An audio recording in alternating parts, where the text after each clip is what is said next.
저는 지금 스님입니다.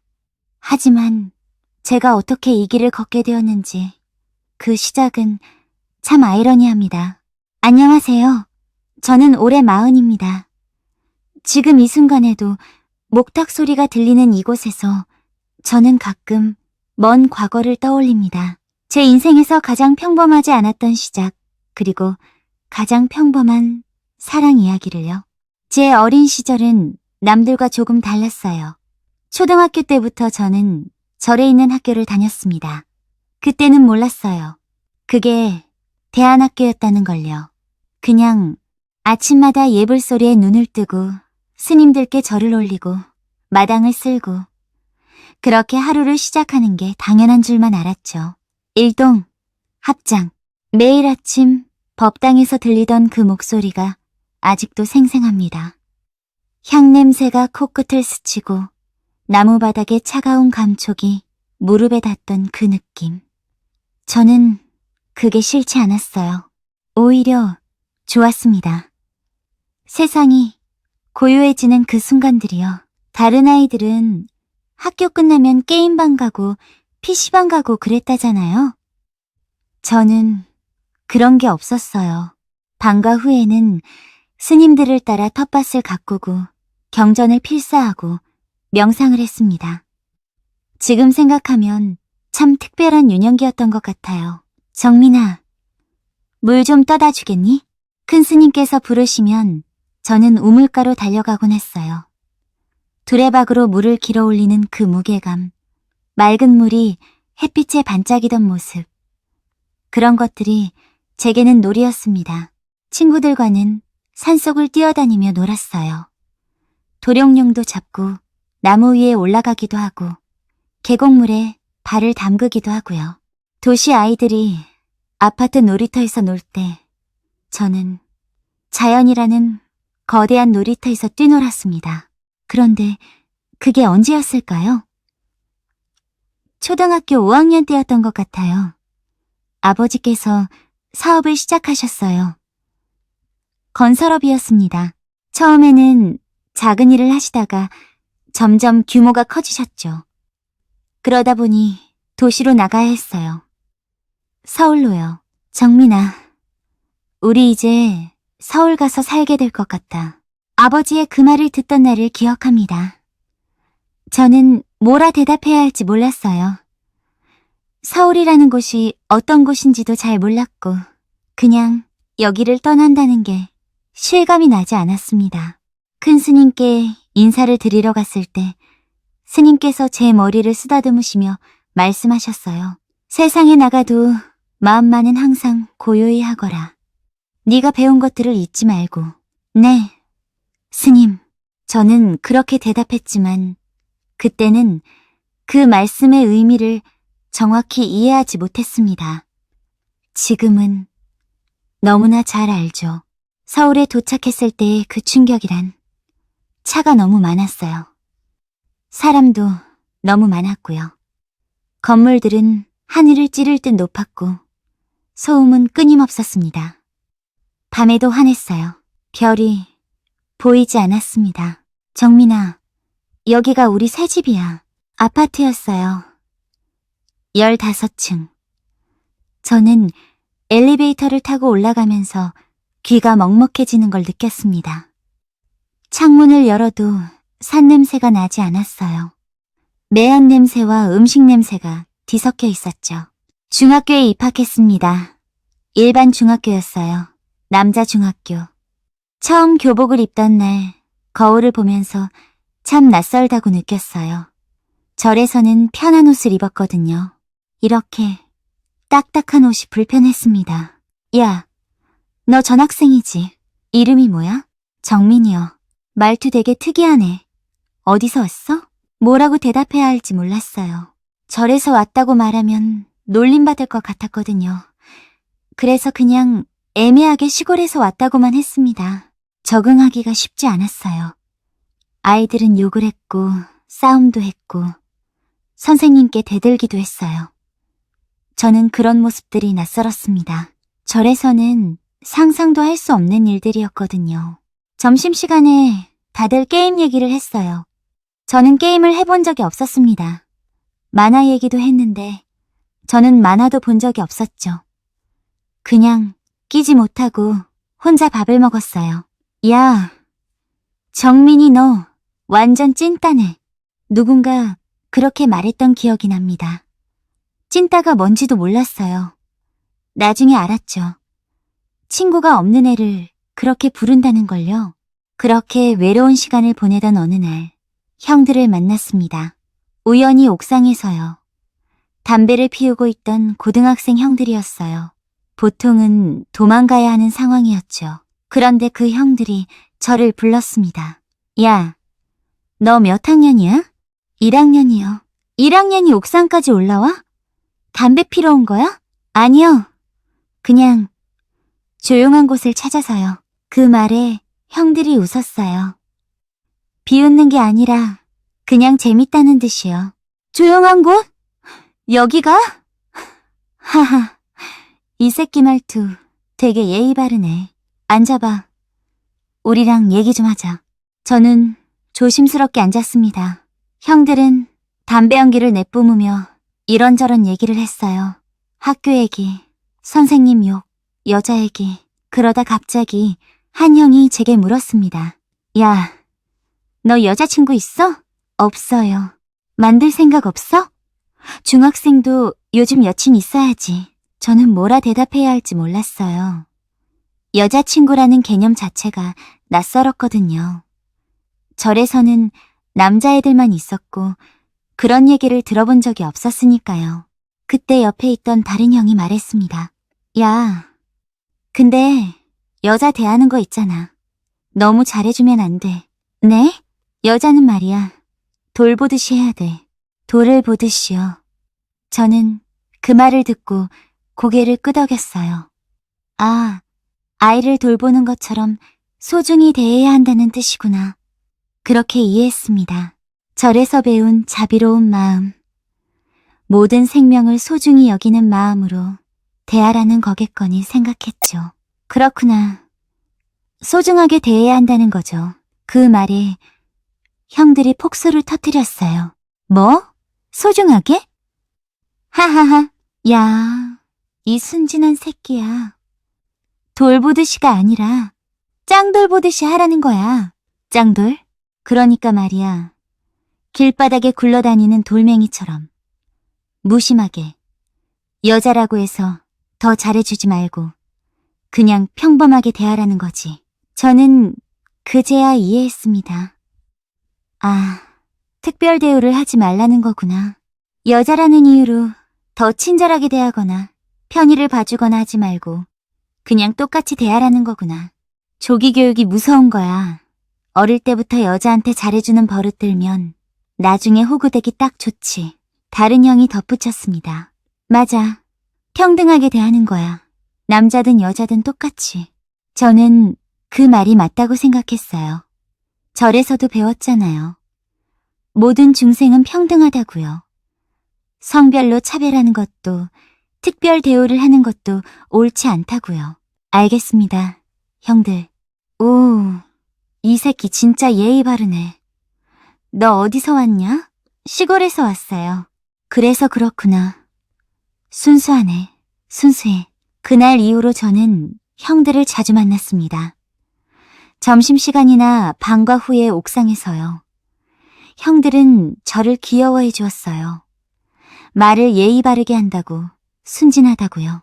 그리고 형들이 해준 그 조언을 저는 마음속 깊이 새겼습니다. 여자는 짱돌 보듯이 해야 한다. 특별 대우를 하지 말 것, 평등하게 대할 것. 그게 제 10대의 철칙이 되었습니다. 중학교를 졸업하고 저는 남자고등학교에 진학했어요. 역시나 여학생은 한 명도 없었죠. 공부는 열심히 했습니다. 아버지의 사업이 점점 커지면서 집안 형편은 나아졌지만 저는 여전히 검소하게 살았어요. 절에서의 습관이 남아있었던 거죠. 고등학교 시절 내내 저는 여학생을 본 적이 거의 없었습니다. 길에서 지나가는 여학생들을 볼 때도 저는 그냥 무심하게 지나쳤어요. 형들의 조언대로요. 대학 입시를 준비하면서 저는 건축학과를 선택했습니다. 어릴 적 절의 기억 때문이었어요. 그 아름다운 한옥 건물들, 처마의 곡선, 기와의 질감, 나무 기둥의 따스함, 그런 것들이 제 마음속에 깊이 새겨져 있었거든요. 정민아, 건축학과? 거기 여학생 거의 없는데 괜찮겠어? 담임 선생님이 걱정하셨지만 저는 오히려 좋았습니다. 여학생이 없다는 게요. 복잡할 것도 없고 공부에만 집중할 수 있을 것 같았거든요. 대학에 합격했습니다. 한양공과대학교 건축학과. 입학식 날 강당에 모인 학생들을 보니 정말 남학생 투성이었어요. 100명 중에 여학생이 5명 정도? 그 정도 했습니다. 이야, 우리가 여자 진짜 없네. 그러니까 완전 군대네, 군대. 동기들이 웃으며 얘기했지만 저는 그게 편했어요. 익숙했거든요. 중학교도 남중, 고등학교도 남고, 대학도 사실상 남초. 제 인생에서 여성이라는 존재는 항상 먼 곳에 있었습니다. 군대도 다녀왔습니다. 2등병, 1등병, 상병, 병장. 그렇게 2년이 흘렀죠. 제대하고 복학했을 때 저는 20대 중반이 되어 있었습니다. 복학 첫 학기. 저는 전공 수업을 듣기 시작했어요. 한국 건축의 이해라는 과목이었습니다. 한옥에 대해 배우는 수업이었죠. 저는 그 수업이 정말 기대되었어요. 첫 수업날 강의실에 들어섰을 때였습니다. 뒷자리에 여학생이 한 명 앉아 있었어요. 한국 건축의 이해, 오후 2시 수업이었습니다. 강의실은 공대 건물 3층에 있었어요. 저는 조금 일찍 도착해서 중간쯤 자리에 앉았습니다. 학생들이 하나둘 들어오기 시작했어요. 다들 남학생이었죠. 예상했던 대로였습니다. 그런데 수업 시작 5분 전쯤 강의실 문이 열리고 한 여학생이 들어왔습니다. 긴 생머리에 청바지, 흰색 티셔츠. 교재를 들고 조심스럽게 뒷자리로 걸어가 앉았어요. 강의실이 순간 웅성거렸습니다. 어? 여자야? 우리가 아닌가 보네. 타과생인가? 남학생들의 시선이 일제히 그 여학생에게 쏠렸습니다. 저는 고개를 돌려 교재를 펼쳤어요. 관심 없었거든요. 여자든 남자든 상관없지. 수업이나 잘 듣자. 교수님이 들어오시고 수업이 시작되었습니다. 한옥의 기본 구조에 대한 강의였어요. 저는 집중해서 들었습니다. 기둥과 보, 석가래와 기와, 처마의 곡선, 설명을 들으면서 어릴 적 절의 모습이 떠올랐어요. 수업이 끝나고 학생들이 하나둘 강의실을 나가기 시작했습니다. 그런데 몇몇 남학생들이 그 여학생 쪽으로 다가가는 게 보였어요. 저기, 혹시 몇 학년이세요? 이 수업 들으려면 선수 과목 이수해야 하는데 괜찮으세요? 점심 같이 드실래요? 여학생은 당황한 듯 보였지만 정중하게 대답하고 있었습니다. 저는 그 모습을 힐끗 보고는 강의실을 나왔어요. 왜들 저러지? 이해가 안 됐습니다. 여학생 한 명 있다고 저렇게 난리를 치다니요. 형들이 했던 말이 떠올랐어요. 여자라고 해서 더 잘해주지 마. 짱돌 보듯이 해. 맞아요. 저렇게 특별 대우를 하는 게 오히려 이상한 거죠. 저는 그냥 다른 남학생들 대하듯이 무심하게 대하면 되는 겁니다. 다음 주 수업 때도 그 여학생은 왔습니다. 역시나 뒷자리에 앉았어요. 남학생들 몇몇이 또 그 주변에 앉으려고 하더군요. 민서 씨, 저번 과제 어떻게 하셨어요? 저희 스터디 그룹 있는데 같이 하실래요? 민서, 그게 그 여학생의 이름인가 봅니다. 저는 신경 쓰지 않고 노트 필기에 집중했어요. 수업 중간에 교수님이 말씀하셨습니다. 자, 이번 주부터 조별 과제를 시작하겠습니다. 한옥의 공간 구성에 대해 조사하고 발표하는 겁니다. 조는 랜덤으로 배정하겠습니다. 교수님이 출석부를 보시며 조를 나누기 시작했어요. 저는 별 생각 없이 듣고 있었습니다. 3조, 김정민, 박민석. 네? 저는 순간 귀를 의심했습니다. 민서? 그 여학생이랑 같은 조라고요? 주변에서 웅성거리는 소리가 들렸어요. 와, 정민이 운 좋네. 부럽다. 저는 한숨을 쉬었습니다. 뭐가 운이 좋다는 건지 그냥 과제 대상일 뿐인데요. 수업이 끝나고 민서 씨가 제 쪽으로 다가왔습니다. 저기, 정민 씨죠? 같은 조가 됐네요. 네. 과제 어떻게 할까요? 언제 만나서 얘기할까요? 저는 잠깐 생각했어요. 만날 필요가 있나? 굳이 따로 만날 필요 있을까요? 그냥 역할 분담해서 각자 하고 합치면 되지 않을까요? 민서 씨가 눈을 깜빡였습니다. 당황한 표정이었어요. 네? 근데 조별 과제인데 같이 의논하면서 해야 하지 않나요? 비효율적인 것 같은데요. 각자 맡은 부분하고 메신저로 공유하면 시간 절약되죠. 하지만 시간 낭비하고 싶지 않아서요. 저는 도서관 자료 조사할게요. 민서 씨는 현장 답사 사진 찍어주시면 됩니다. 저는 그렇게 말하고 돌아섰습니다. 뒤에서 민서 씨가 뭐라 말하려는 것 같았지만 저는 그냥 걸어 나왔어요. 불필요한 만남은 피하는 게 맞지. 서로 편하잖아. 그렇게 과제를 시작했습니다. 저는 도서관에서 한옥 관련 자료를 찾았고 민서 씨는 실제 한옥마을에 가서 사진을 찍어왔어요. 메신저로만 소통했습니다. 사진 여기 올릴게요. 확인했습니다. 자료는 언제쯤 보내주실 거예요? 내일까지 보내겠습니다. 딱딱한 대화였어요. 하지만 효율적이었죠. 불필요한 잡담 없이 과제에만 집중할 수 있었습니다. 일주일이 지났습니다.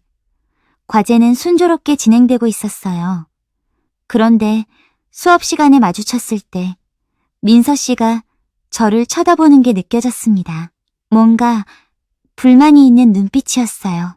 수업이 끝나고 복도를 걷고 있는데 민서 씨가 저를 불렀습니다. 정민 씨, 저는 멈춰 섰습니다. 네? 저기, 얘기 좀 할 수 있을까요? 과제 관련해서요? 메신저로. 아니요.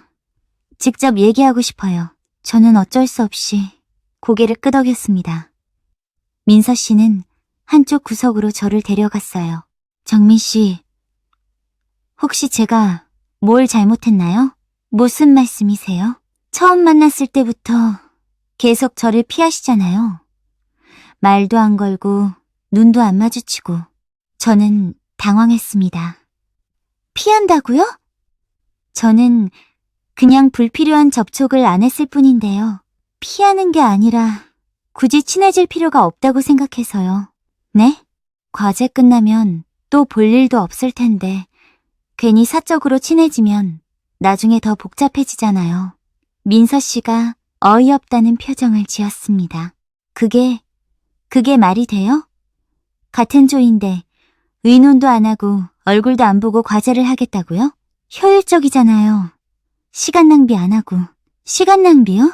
민서 씨의 목소리가 조금 높아졌어요. 조별 과제라는 게 단순히 결과물만 만드는 게 아니에요. 과정에서 서로 의견을 나누고 배우는 거죠. 그게 교육이고요. 그건 이상론이고요. 이상론이요? 현실적으로 생각해야죠.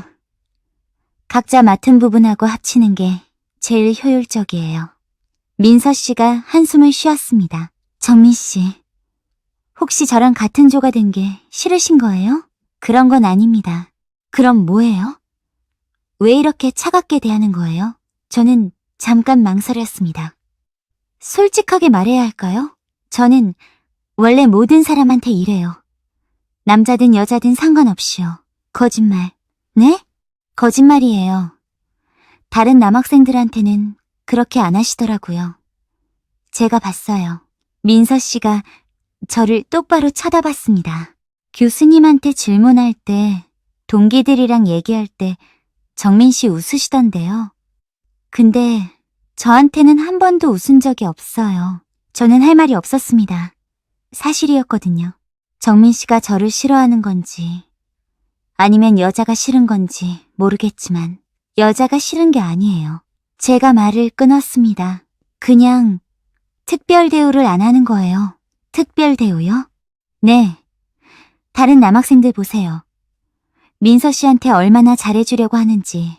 밥 사주겠다, 과제 도와주겠다, 스터디하자. 그런 거 다 특별 대우잖아요. 민서 씨가 눈을 가늘게 떴습니다. 그래서 정민 씨는 정반대로 하시는 거예요? 그런 셈이죠. 평등하게 대하는 거예요. 평등하게? 네. 여자라고 해서 더 친절하게 대할 이유가 없잖아요. 남자 동기 대하듯이 대하는 게 맞죠. 민서 씨가 웃었습니다. 비웃는 듯한 웃음이었어요. 정민 씨, 그건 평등이 아니라 무례예요. 무례요? 네. 평등하게 대하는 거랑 냉정하게 대하는 건 달라요. 정민 씨는 지금 저한테 기본적인 예의조차 안 지키고 계세요. 저는 반박하고 싶었지만 말이 나오지 않았습니다. 인사도 안 하고 눈도 안 마주치고 말도 안 걸고 그게 평등이에요? 그냥 무시하는 거죠. 민서 씨는 그렇게 말하고 돌아섰습니다. 저는 그 자리에 멍하니 서 있었어요. 내가 잘못한 건가? 며칠 동안 저는 민서 씨의 말을 곱씹었습니다. 평등과 무례.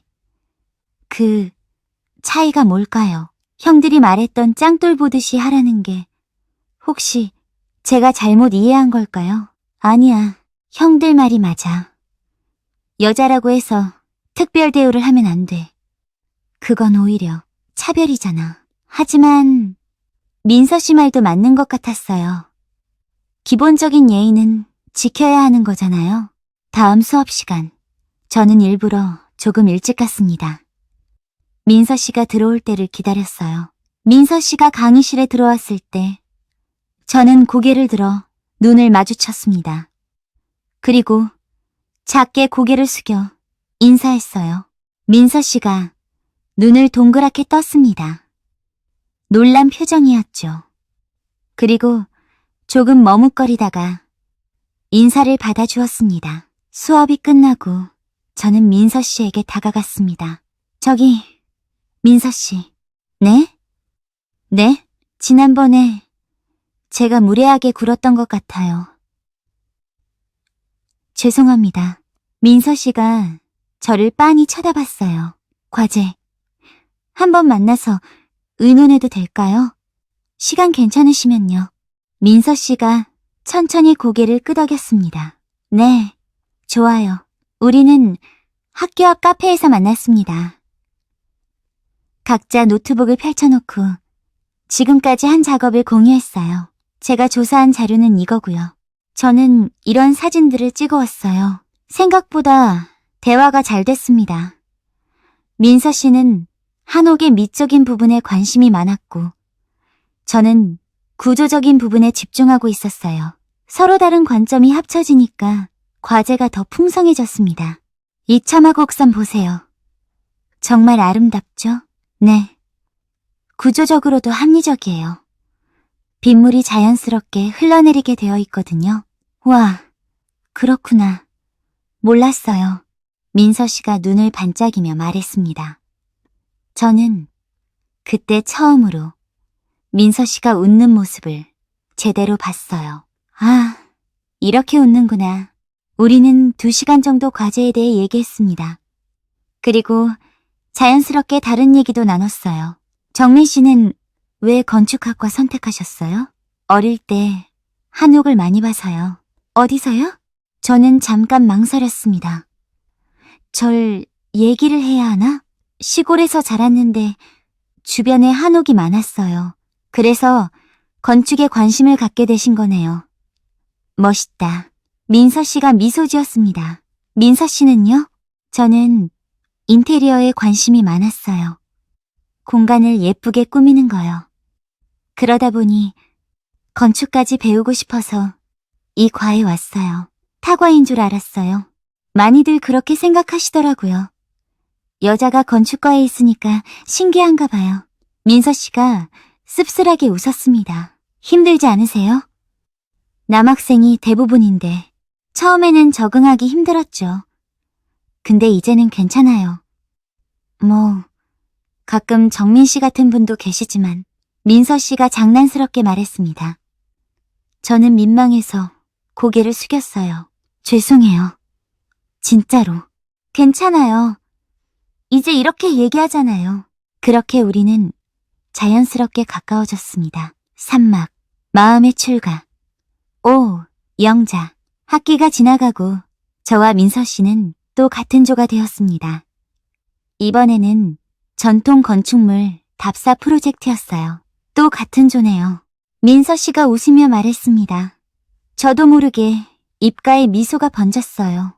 네, 또 잘 부탁드립니다. 이번에는 저도 적극적으로 만났습니다. 주말에 함께 북촌 한옥마을에 갔어요. 민서 씨는 카메라를 들고 이곳저곳을 열심히 찍었고 저는 건축 구조를 설명해 주었습니다. 여기 보세요. 이 기둥 간격이 일정하지 않죠? 이게 한옥의 특징이에요. 정말요? 왜 그렇게 만들었을까요? 자연스러움을 추구했거든요. 인위적으로 딱딱 맞추는 게 아니라 나무의 상태에 맞춰서 유연하게 설계했어요. 와, 멋있다.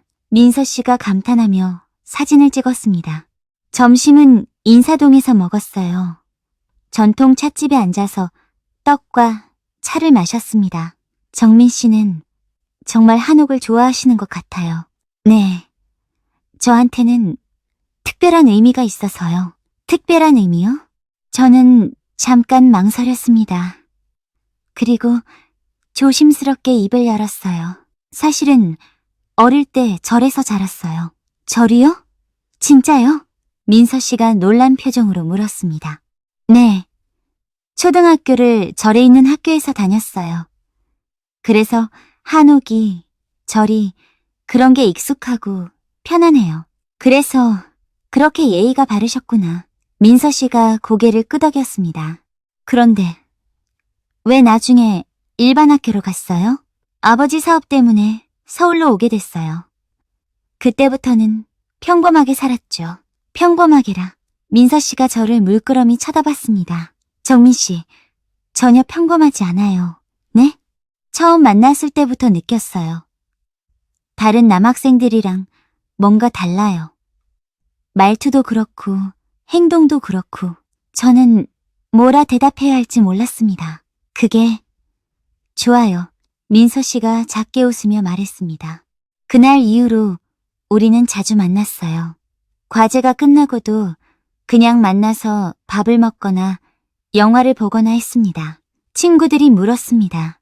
야, 정민아, 너 민서랑 사귀는 거야? 아니, 그냥 친구예요. 친구? 이 새끼가 지금 우리를 개로 보나? 친구들이 놀렸지만 저는 정말 그렇게 생각했어요. 민서 씨와 저는 그냥 좋은 친구였습니다. 그런데 어느 날 민서 씨가 물었습니다. 정민 씨, 저희 뭐예요? 네? 우리 관계요. 친구인가요? 저는 당황했습니다. 친구 아닌가요? 정민 씨는 저를 친구로만 보세요? 민서 씨가 저를 똑바로 쳐다봤습니다. 저는 그 눈빛을 피할 수 없었어요. 저는 잘 모르겠어요. 솔직한 대답이었습니다. 저는 정말 몰랐거든요. 이게 뭔지. 정민 씨, 민서 씨가 제 손을 잡았습니다. 저는 정민 씨가 좋아요. 그 순간 제 심장이 크게 뛰었습니다. 저도 민서 씨가 좋은 것 같아요. 그렇게 우리는 연애를 시작했습니다. 하지만 저는 연애가 뭔지 몰랐어요. 어떻게 해야 하는지, 뭘 해줘야 하는지.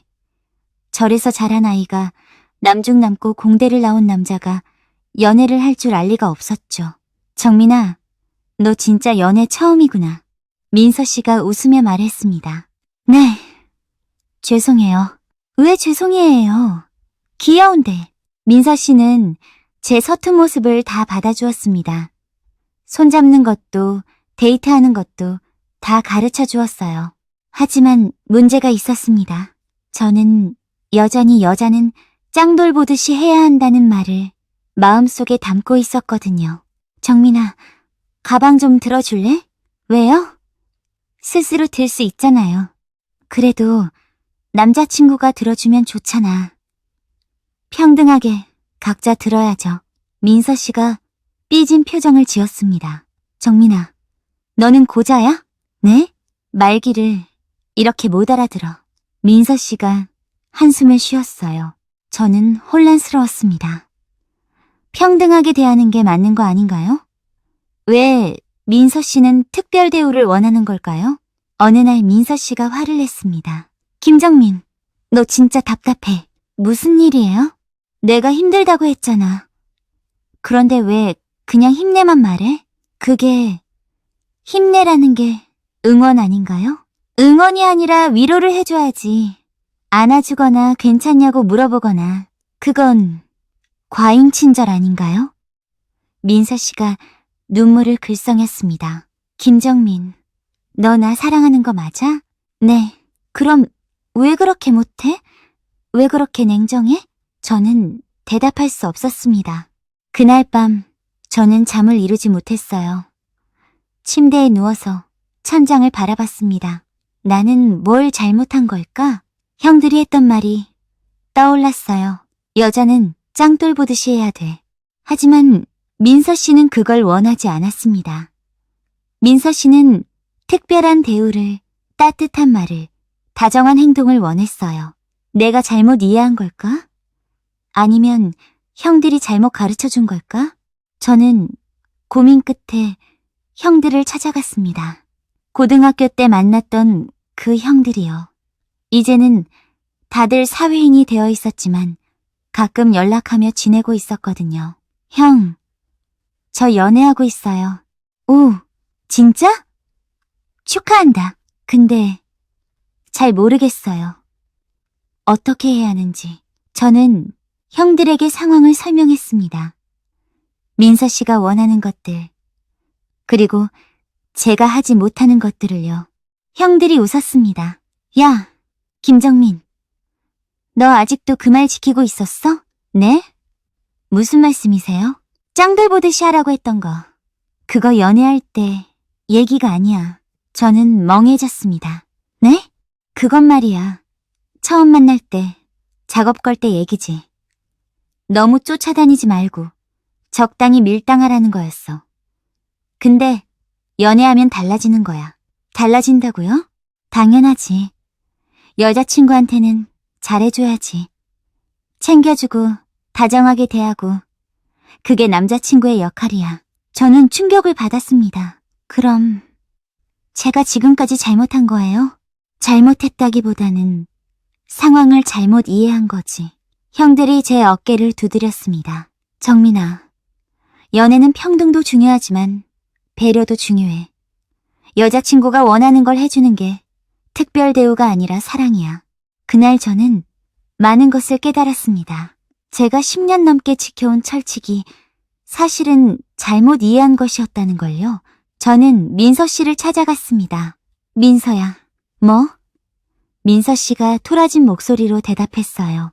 미안해. 내가 잘못 생각했어. 뭐? 나는 평등하게 대하는 게 맞다고 생각했어. 특별 대우를 하면 안 된다고 생각했고, 그게 너를 존중하는 거라고 믿었어. 민서 씨가 저를 쳐다봤습니다. 하지만 그게 아니었어. 너는 특별한 사람이야. 내 여자친구니까. 그리고 여자친구한테는 특별하게 대해주는 게 맞는 거였어. 정민아, 앞으로는 잘할게. 가방도 들어줄게. 힘들 때 안아줄게. 다정하게 대해줄게. 민서 씨의 눈에서 눈물이 흘렀습니다. 바보, 이제야 알았어? 응. 미안해. 저는 민서 씨를 안았습니다. 생전 처음으로 누군가를 이렇게 꼭 안아봤어요. 그 순간 제 마음속에 있던 무언가가 녹아내리는 것 같았습니다. 그렇게 우리는 행복한 시간을 보냈습니다. 졸업하고 취업하고 결혼도 했어요. 하지만 결혼 생활은 쉽지 않았습니다. 저는 건축 설계 회사에 다녔고 민서 씨는 인테리어 디자이너로 일했어요. 둘 다 바빴죠. 집에 오면 지쳐 있었고 대화는 점점 줄어들었습니다. 정민아, 우리 여행 갈까? 바빠서 힘들 것 같은데. 요즘 우리 얼굴 보고 사는 것도 아니잖아. 다음에 가자. 그런 대화가 반복되었습니다. 어느 날 회사에서 큰 프로젝트를 맡았어요. 한옥 리조트 설계였습니다. 제가 항상 꿈꿔왔던 일이었죠. 저는 그 프로젝트에 몰두했습니다. 밤낮 없이 일했어요. 집에는 늦게 들어갔고 주말에도 회사에 나갔습니다. 정민아, 우리 결혼기념일인데 미안해. 오늘 회의가 있어서 내일 챙기자. 민서 씨가 한숨을 쉬는 소리가 들렸지만 저는 신경 쓸 여유가 없었어요. 정민아, 나는 이제 지쳤어. 우리 좀 떨어져서 생각해보자. 저는 그제야 깨달았습니다. 제가 또 실수를 했다는 걸요. 이번에는 민서 씨를 방치한 거였어요. 일에만 빠져서 아내를 소홀히 한 겁니다. 돌아가. 미안해. 내가 너무 일에만 빠져 있었어. 이제 알았어? 나는 네가 당연히 있을 거라고 생각했어. 네가 이해해 줄 거라고 믿었고. 민서 씨가 눈물을 흘렸습니다. 정민아, 나도 지쳐. 매번 기다리고 참고 이해하는 거. 미안해. 정말 미안해. 미안하다고 해서 되는 게 아니야. 나는 네 옆에 있고 싶은데 넌 항상 다른 곳을 보고 있어. 그 말이 제 가슴을 찔렀습니다. 저는 그날 밤 미친 듯이 산을 올랐습니다. 민서의 눈물이 자꾸만 눈앞에 어른거렸어요. 넌 항상 다른 곳을 보고 있어. 그 말이 가슴에 박혀서 숨을 쉴 때마다 아팠습니다. 새벽 5시, 어릴 적 다녔던 그 절에 도착했을 때 저는 이미 땀과 눈물로 범벅이 되어 있었어요. 누구신가? 큰 스님께서 나오셨습니다. 어둠 속에서도 저를 알아보시더군요. 정민이 아니냐? 이 새벽에 무슨 일이냐? 스님, 저는 그 자리에 무릎을 꿇었습니다. 스님, 저는 뭘 잘못한 걸까요? 40년을 살아오면서 그렇게 소리내어 온 건 처음이었어요. 큰 스님은 아무 말씀 없이 제 옆에 앉으셨습니다. 한참을 그렇게 있다가 조용히 말씀하셨죠. 네가 찾던 그 돌을 이제 찾았느냐? 예? 여자를 돌보듯 하라던 말 기억하느냐? 네가 어릴 적 물었던. 저는 그제야 기억이 났습니다. 20살 때 제가 큰 스님께 여쭤봤던 그 질문을. 스님, 그게 무슨 뜻이었습니까? 큰 스님께서 웃으셨습니다. 돌을 보듯 하라는 건 돌처럼 차갑게 대하라는 게 아니란다. 정원사가 돌 하나를 놓을 때 그 위치를, 각도를, 빛을, 그림자를, 주변과의 조화를 얼마나 오래 들여다보는지 아느냐. 그렇게 세심하게, 그렇게 정성스럽게, 그렇게 온전히 보라는 뜻이었단다. 그런데 너는 그 반대로 살았구나. 네가 돌이 되어버렸어. 그 말씀에 저는 더 이상 말을 잇지 못했습니다. 저는 회사에 사표를 냈습니다. 한옥 프로젝트는 대성공이었어요. 업계에서 난리가 났죠. 젊은 건축가, 정민의 승승장구, 뭐 그런 기사들이 쏟아졌습니다. 동료들은 미쳤다고 했어요. 야! 박정민! 지금 뭐 하는 거야? 이제 시작인데. 형, 저 잠깐 쉬어야 할 것 같아요. 쉬긴 무슨. 다음 프로젝트 계약금만 3억이야, 3억. 하지만 저는 이미 결심한 상태였습니다. 민서에게 전화했을 때 그녀는 받지 않았어요. 문자를 보냈습니다. 민서야, 나 회사 그만뒀어. 할 말이 있어. 만나줄래?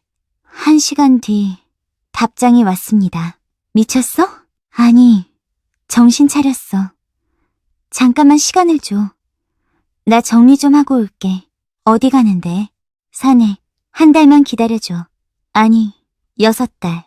6달만. 민서는 답장을 하지 않았습니다. 하지만 저는 이미 짐을 쌌어요. 그렇게 저는 산으로 갔습니다. 큰 스님께 말씀드렸죠. 스님, 제가 여기서 지낼 수 있을까요? 머리를 밀 준비가 되었느냐? 예. 출가는 아니지. 아닙니다. 다만 저를 돌아봐야 할 것 같아서요. 큰 스님께서 고개를 끄덕이셨습니다. 다음 날 저는 머리를 밀었습니다. 거울 속에 비친 제 모습이 낯설었어요. 40년을 살아온 박정민이 아니라 완전히 다른 사람 같았습니다. 절에서의 하루는 단순했습니다. 새벽 3시 반에 일어나 예불을 드리고 4시에 참선을 했어요. 6시에 바루공양을 하고 하루 종일 울력을 했습니다. 마당을 쓸고 나무를 패고 밭을 일구고 빨래를 했어요. 처음 한 달은 지옥이었습니다. 온몸이 아팠어요. 손에는 물집이 잡히고 허리는 끊어질 것 같았죠. 하지만 무엇보다 힘들었던 건 고요함이었습니다. 스마트폰도 없고 TV도 없고 아무 소리도 없는 그 공간에서 저는 처음으로 제 안의 소음을 들었어요. 프로젝트는 잘 진행되고 있을까? 민서는 뭐하고 있을까? 내가 지금 뭐 하는 거지? 돌아가야 하는 거 아냐? 머릿속이 시끄러웠습니다. 2달째 저는 큰 스님께 여쭤봤어요. 스님, 제가 이러고 있는 게 맞을까요? 도망친 것 같아서요. 큰 스님께서 대답하셨습니다. 도망이 아니라 정지다. 너는 지금까지 단 한 번도 멈춘 적이 없었잖느냐. 계속 달리기만 했지. 하지만 멈춰야 방향을 볼 수 있단다. 달리면서는 앞만 보이거든. 3달째 저는 조금씩 고요해지기 시작했습니다. 새벽 참선 시간에 눈을 감고 앉아있으면 예전에는 들리지 않던 소리들이 들렸어요. 바람 소리, 새 소리, 제 숨소리, 그리고 제 마음소리. 나는 왜 이렇게 달렸을까? 무엇이 두려웠을까? 민서에게 뭐가 중요하다고 했더라? 성공? 인정? 돈? 아니지.